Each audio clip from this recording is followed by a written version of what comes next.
If you are in debt and are trying to find a way on how you can come out of debt, my hope is that by the end of this video, you'll have a clear plan on which method you can use to pay off your debt. So I'm going to share all the methods that I'm aware of and the one that has proven to be the best way to pay off debt fast.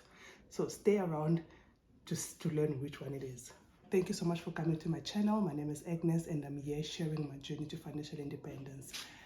I have successfully been able to pay off all my debt and I lived a debt-free journey, and that journey is one of a kind. And if you're someone who has been in debt for some times, or you just got into debt and trying to find your way out of it, there is a way out. As long as you can just discipline yourself and have a plan, you definitely can come out of debt. The fastest way to come out of debt is to pay it all fast. To pay it all as fast as you can. But now we all know that life doesn't allow us to do that sometimes, because there's always things coming from left to right. And that's the reason why there are a few methods that you can use to pay off your debt fast. So the first one is called debt consolidation. It is exactly what the name says, consolidating all your debt into one bigger loan. So let's say you have multiple accounts, for example, 5 credit cards that have a balance of 500 rands on each account. So what you can do is get a loan, one loan of 20,000 rands if you can qualify for that, and pay off all these accounts. Once all those accounts are paid off, then you will only have this one loan that you can focus on. And hopefully that loan, that bigger loan that you got, came at a lower interest. And so that's the thing with debt consolidation. It doesn't really solve the problem. It's just, it minimizes the stress of you having to juggle multiple credit cards or multiple accounts that you have to pay by you just concentrating on paying one. So you will benefit from this one if you can get a bigger loan. If you can get a bigger loan at a lower interest. But now the thing is, once you're already in debt, and if you happen to have multiple debt and you have fallen behind with your payment, it becomes very hard for you to qualify for another loan at a lower interest. But if you are that one person that has so many accounts and you still have a good credit score, then it's better for you to get one bigger loan and pay off all those small accounts, and then only only have one creditor to pay, which is your personal loan or whatever loan that you took out. You consolidate, then you only have this one consolidated loan that you have to focus on. And method is called the debt avalanche. It is also known as debt stacking. This one works this way. Let's say you have 5 accounts, and on these all accounts you will have to pay a minimum payment in all of them. However, you want to prioritize paying off the loan or the credit card that has a higher interest. So with debt avalanche, you're focusing on paying off the account that has a higher interest. Let's take, for example, so you have these 3 accounts. You have your credit card, your store account, and your personal loan, and then you don't focus on the amount that you're owing. What you're going to focus on, you're going to focus on the interest. So for example, your credit cards, you will put down all your debt, you'll write down all your debt,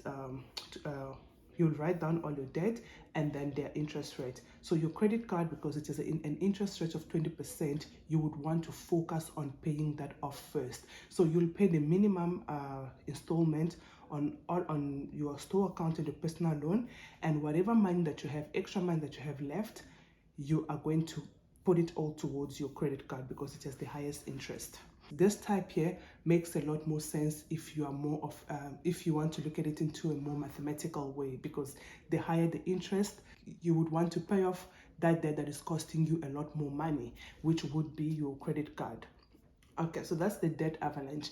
Now, like I said, this one works well if the interest is too much and it's eating you up, then you'd want to follow this method to try to get rid of that debt that has a higher interest, and then carry on with the others. But the disadvantage of this one is that it doesn't take into consideration human psychology.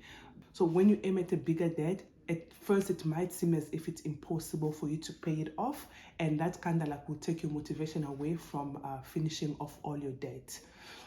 However, if you're someone who's who's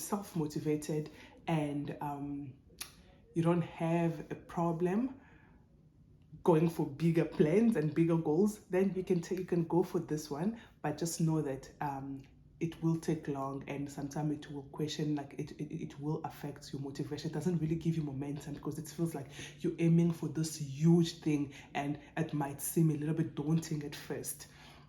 But now the nice thing about this one is that you will get rid of the higher interest quicker.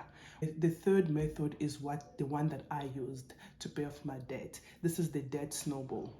Now with this one, when I was doing my research on this topic, this came out as one of the most proven way to pay off your debt fast. The reason for that is because the snowball takes into consideration human psychology.